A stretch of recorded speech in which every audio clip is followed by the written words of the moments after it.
पिछली क्लास में हमने पढ़ लिया थे ठोस, द्रव्य, गैस। उसके बाद में हमने पढ़ लिए थे तत्व, परमाणु, अणु, यौगिक, मिश्रण। उसके बाद में हमने पढ़ा परिवर्तनों के बारे में, भौतिक और रासायनिक परिवर्तन। अब अपन बात करेंगे द्रव्य का अवस्था परिवर्तन। द्रव्य का अवस्था परिवर्तन।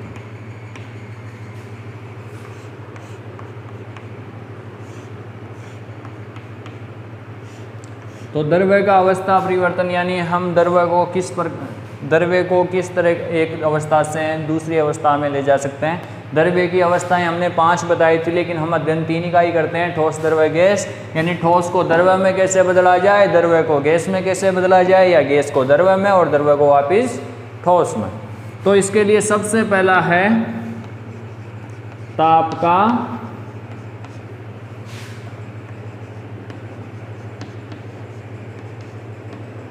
प्रभाव, यानी ताप बढ़ाने या घटाने पर क्या होता है। जैसे ही अपन ताप बढ़ाते हैं, किसी भी द्रव्य का ताप बढ़ाते हैं, तो द्रव्य के कण ऊष्मा पाकर तेज गति से गति करने लगते हैं, जिससे उसके मध्य आकर्षण बल कम हो जाता है, जिससे ठोस द्रव्य में, द्रव्य गैस में।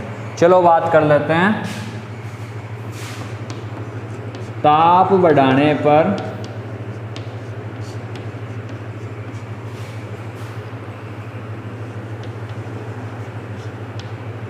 द्रव्य के कण ऊष्मा पाकर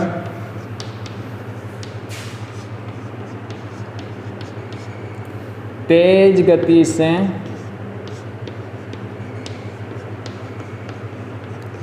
गति करने लगते हैं,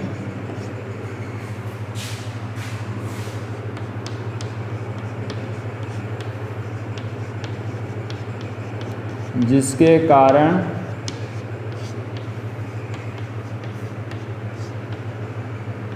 उनके मध्य लगने वाले आकर्षण बल का मान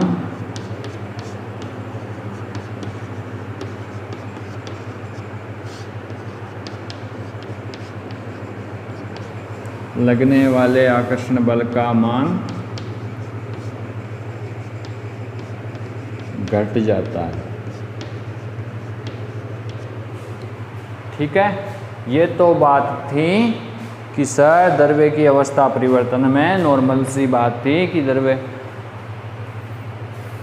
को अपन ताप देते हैं तो क्या होता है। अब सबसे पहले बात कर लेते हैं ठोसों की, यानी ठोस द्रव्य में कैसे बदलते हैं। ठोस पदार्थों का ताप बढ़ाने पर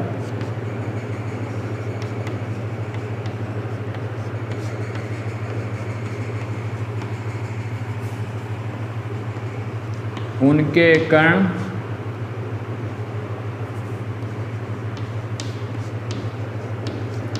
फैल जाते हैं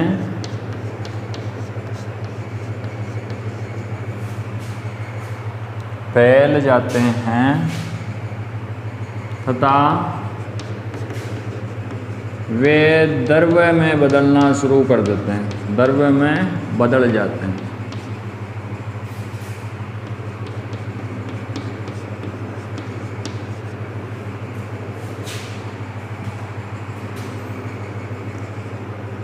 ठोस का द्रव्य में बदलना,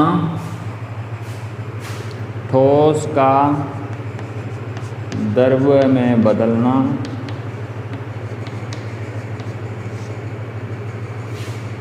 संगलन कहलाता है।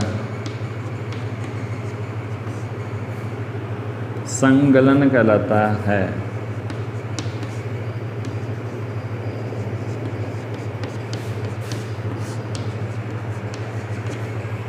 ये तो बात थी पहली कि जब ठोस को अपन ऊष्मा देते हैं तो वो पिघल कर द्रव्य में बदल जाता है। और इसके बाद में आगे बात करते हैं कि वह ताप, यहीं से लिख लेते हैं, वह ताप जिस पर कोई ठोस पदार्थ द्रव्य में बदलना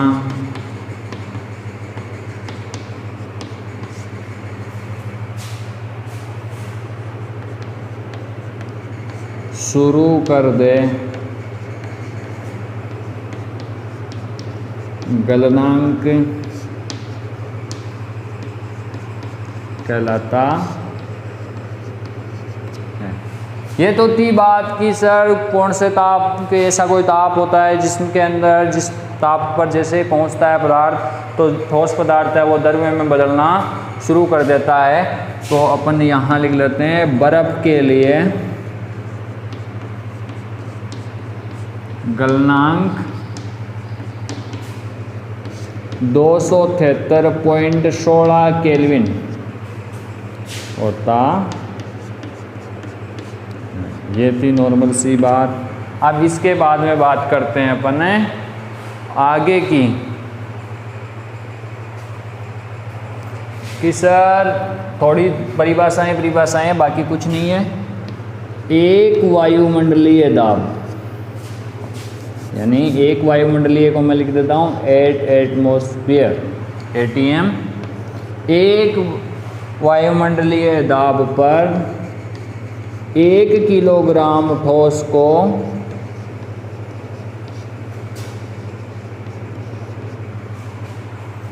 द्रव्य में बदलने के लिए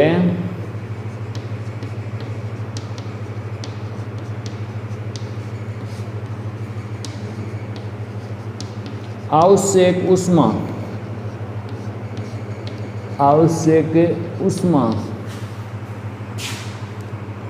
संकलन की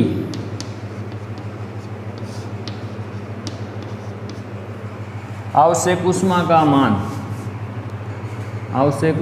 का मान संकलन की प्रसुप्त ऊष्मा या गुप्त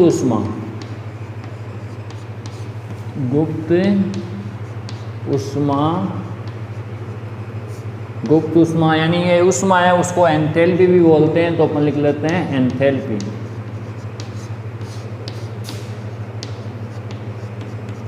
कहलाती है।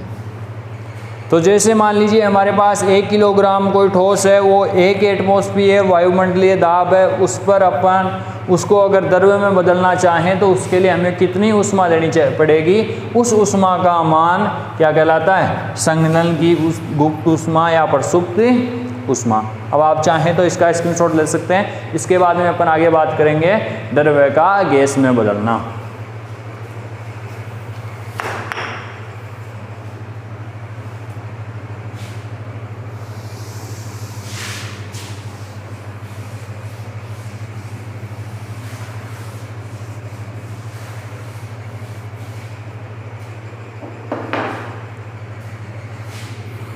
लिखेंगे, पैराग्राफ चेंज हो जाएगा, नीचे लिखेंगे अपन जब द्रव्य पदार्थ को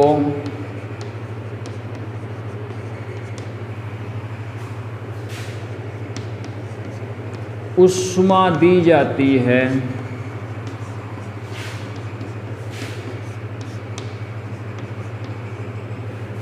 जब द्रव्य पदार्थ को ऊष्मा दी जाती है तो वह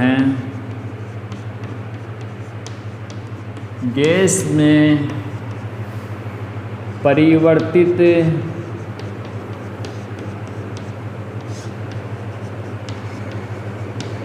होना शुरू कर देता है।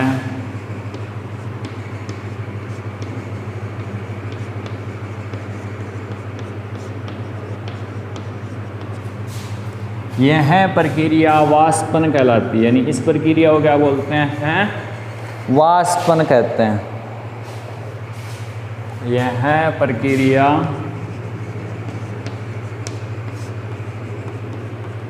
वाष्पन कहलाती है।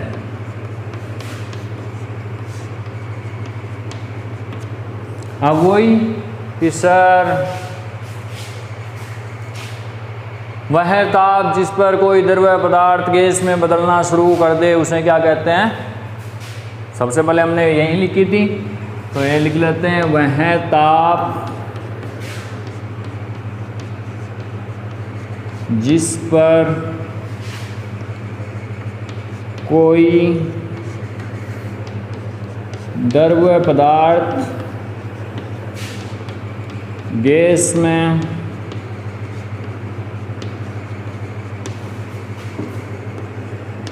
बदलना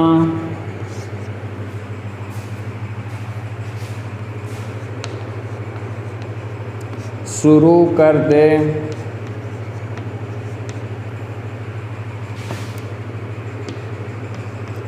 गलनांक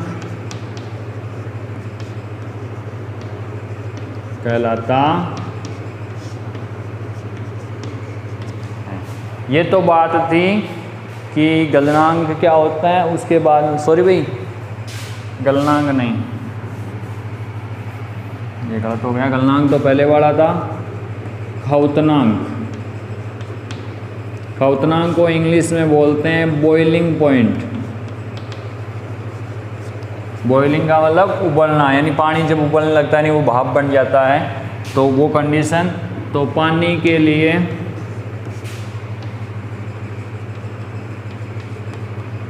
क्वथनांक का मान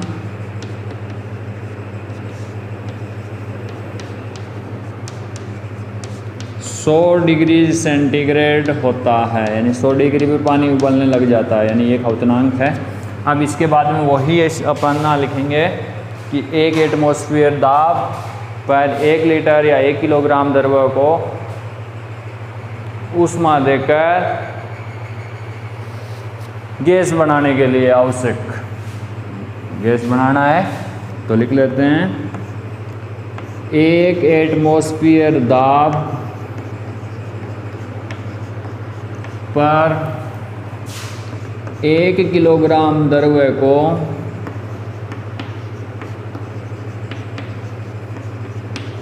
गैस में परिवर्तित करने के लिए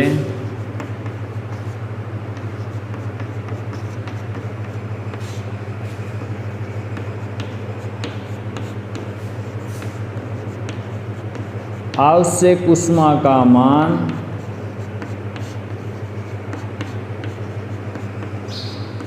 पहले वहाँ पे ठोस का द्रव्य में बदलना संगलन कहलाता था, तो संगलन की गुप्त ऊष्मा या प्रसुप्त ऊष्मा थी। तो यहाँ अपन वाष्पन की बात करें तो आवश्यक मान वाष्पन की प्रसुप्त ऊष्मा, वाष्पन की प्रसुप्त ऊष्मा या गुप्त ऊष्मा कहलाती है, गुप्त ऊष्मा कहलाती। चलो अब आप इसका स्क्रीनशॉट ले लेंगे, आगे बात करेंगे दाब के प्रभाव की। नंबर 2, चलो जी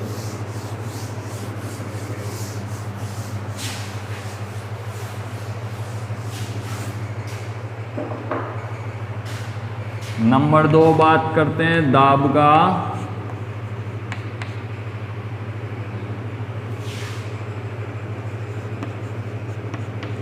प्रभाव, यानी दाब बढ़ाने पर क्या होता है।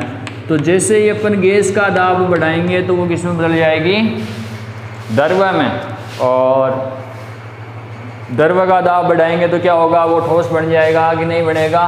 तो जैसे ही अपन गैस का दाब बढ़ाते हैं तो दाब बढ़ाने पर द्रव्य के कण पास पास आ जाते हैं या गैस के कण पास पास आ जाते हैं, जिससे वो द्रव्य में बदल जाता है। लेकिन द्रव्य का दाब बढ़ाने पर वो ठोस में नहीं बदलता, क्योंकि द्रव्य के अंदर संपीड्यता अत्यंत कम पाई जाती है। तो यहाँ लिख लेते हैं दाब बढ़ाने पर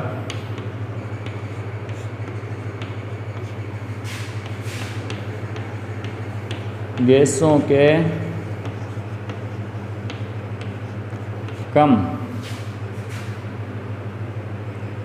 कण पास पास आ जाते हैं, अर्थात दाब बढ़ाकर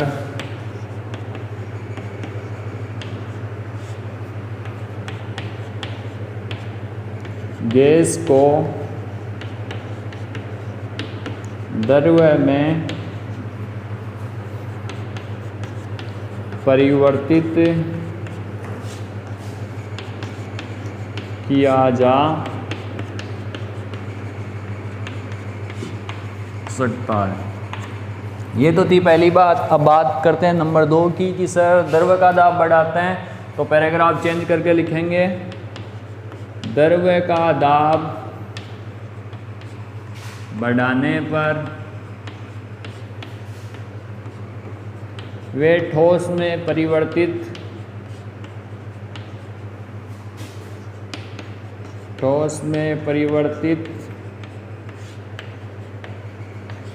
नहीं होते,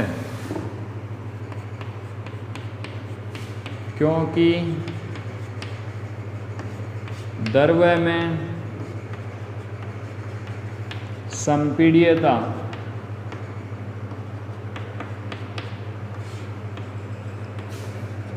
अत्यंत कम होती है। तो ये तो थी बात द्रव्यों की अवस्था परिवर्तन की। अब आप चाहें तो इसका स्क्रीनशॉट ले सकते हैं। इसके बाद में अपन आगे कुछ बात करेंगे अवस्था परिवर्तन के बारे में, कि हमें कुछ परिभाषाएं कम याद रखनी पड़े, तो वहीं से अपन परिभाषाएं बना लेते हैं। चलो अब मैं इसको मिटा देता हूँ।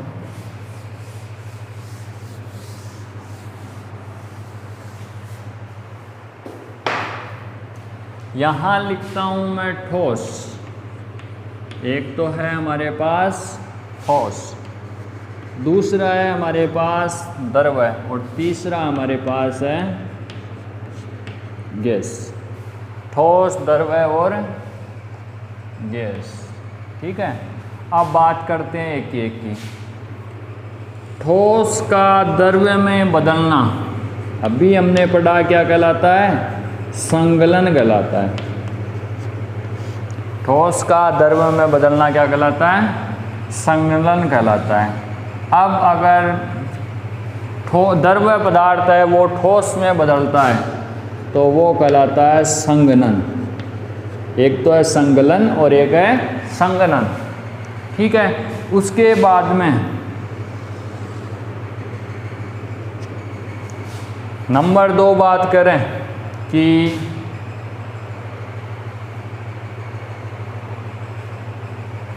द्रव्य का गैस में बदलना, द्रव्य का गैस में बदलना क्या कहलाता है? वाष्पन कहलाता है। अब अगर गैस द्रव्य में बदले तो उसे भी संगनन ही कहते हैं, या फिर अपन द्रवीकरण लिख सकते हैं, द्रवीकरण या संगनन, ठीक है।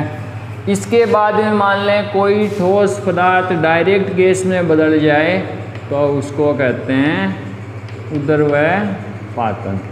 और ऐसे ठोस पदार्थ जैसे अगरबत्ती है, अपना नौशादर है, कोई गैस सीधा ठोस में नहीं बदल सकता, उसको पहले द्रव अवस्था में आना ही पड़ता है। तो ये बात थी अवस्था परिवर्तन की। आज की क्लास में बस इतना ही। आगे की क्लास में अपन आगे का पढ़ेंगे, और आगे पढ़ेंगे हम पदार्थों का शुद्धिकरण।